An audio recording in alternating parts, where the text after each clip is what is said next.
స్తోత్రములు. ప్రభునామమున మీకందరికీ శుభములు కలుగును గాక. Praise the Lord. ప్రియమైన దేవునిలారా, ఈ దినమున విజ్ఞాపన దినము, శుక్రవారం కనుక మరి మనం ప్రార్థన చేయాల్సిన వారమై ఉంటున్నాం. చాలామంది మరి ప్రార్థనకు రాలేరు కనుక మరి ఈ లైవ్లో చేస్తూ ఉన్నాం. ప్రార్థనలు అందరూ కూడా ఏకీభవించాల్సిందిగా మనం చేస్తూ ఉంటున్నాం. ఈ సమయంలో ప్రార్థన చేస్తున్నాం.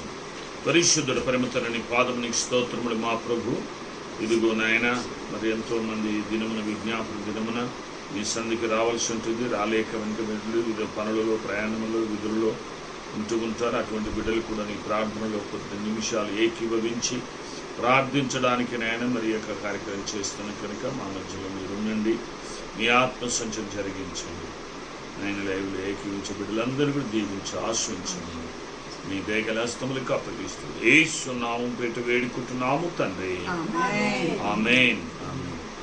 ఈ సమయంలో ఈ దినమునకు ఏర్పరచబడిన పరిశుద్ధ లేఖన భాగము కీర్తనలు 59 మొదటి చరణం. కీర్తనలు 59 మొదటి చరణము చదువుకున్నాం.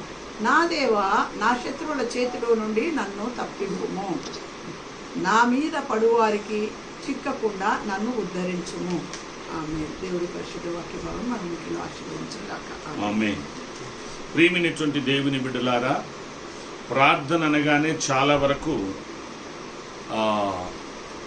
అవసరతలు, అక్రతలు అవన్నీ కోరుకుంటూ ఉంటారు. స్వస్థతలు, డబ్బు, అనేక రకాలు. కానీ వీటన్నిటిని కలగజేసేటువంటి ఒక శత్రువు ఉంటాడు, సాతానుడు. వాని నుండి కాపాడమని చేయరు. ఎందుకంటే ఆ శత్రువు కనపడతలేడు కాబట్టి.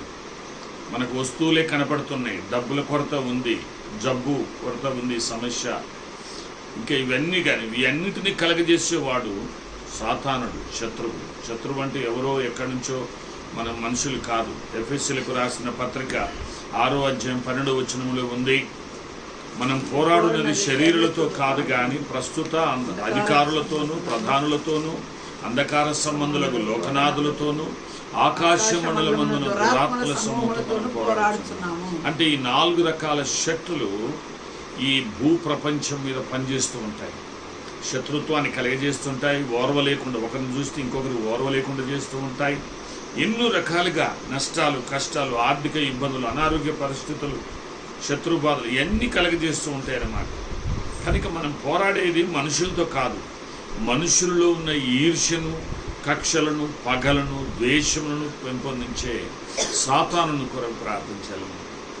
నిజంగా అందుకే దావీదు గారు ఇక్కడ అంటాడు, ప్రేమిన దేవులారా, నా దేవా, నా శత్రువుల చేతుల నుండి నన్ను తప్పించుము, నా మీద పడువారికి చిక్కకుండా నన్ను ఉద్ధరించుము. మెయిన్గా ప్రార్థన చేయాలి.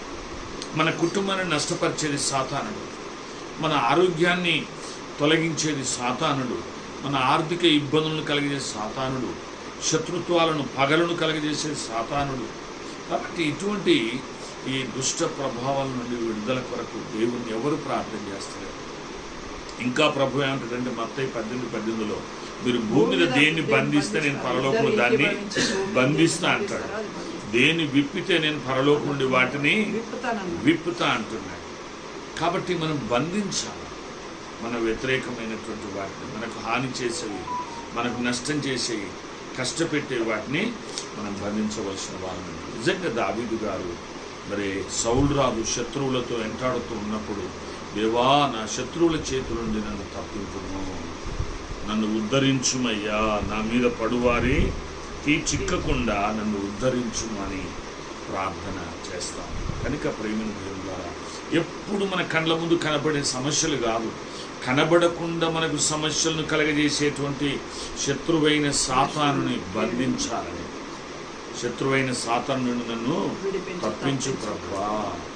మన కనబడే వ్యాధులు, బాధలు, ఆర్థిక ఇబ్బందులు, అనారోగ్య సమస్యలు ఈ శత్రువు కాదు. ఇవన్నీ కలగజేసే సాతాను నుండి వాడు మనకు శత్రువు. వారిని తప్పించాలి, విడిపించాలి, ప్రార్థించాలి. కనుక అప్పుడు దేవుడు తప్పకుండా సహాయము చేస్తాడు. ఇవన్నీ కలగజేసి మన కళ్ళ కనపడలేదు. వీటి వెనక ఉన్న సాతాను నుండి తప్పించాలని, విడిపించాలి, వారి చేతిలో నుండి తప్పించాలని, వాడు మన మీద పడే వారి మార్గం నుండి మనల్ని ఉద్ధరించాలని దేవునికి ప్రార్థించాలి.